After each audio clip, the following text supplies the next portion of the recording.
All right, so today we're gonna talk about robolinis and how to trim these suckers up. These things can be beautiful, they can be healthy, they can be vibrant, or they can be nasty. Oh, first things first, we need to understand what palm trees are actually made up and how they grow. So hold on, keep watching. You'll understand more about why we do things like this to these trees.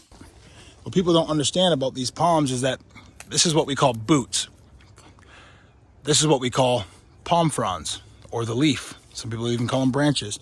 But as these get trimmed off and these boots get left on, that's okay, because this is actually what makes up the trunk of the tree. As you can see, all these little nubs in here, that right there is what makes up the trunk.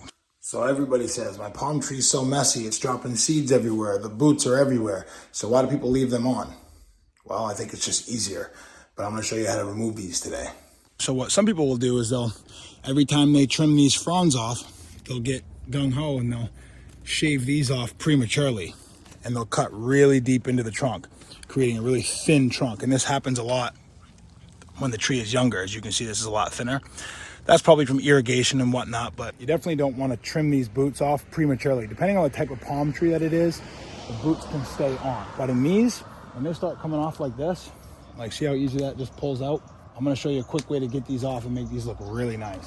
We'll get to removing the boots and working on that stem, but first we gotta tackle those fronds that kind of look yellow and ugly. Let's take those off first, just hang out. Okay, so we're not shaping them yet. Giving ourselves a little bit of headroom for working around here with the chainsaw. So be careful with your pruners too. When you go to stick your hand in here like this, you might get bit by one of these down here. What we're gonna do now is we're gonna take the chainsaw and we're gonna go upwards like this to get underneath these. It goes against safe chainsaw practice. You're not supposed to back bar, you're always supposed to work on a pulling chain, but we're gonna try to bring these boots, we're gonna get these boots off and then shape these and get around the crown.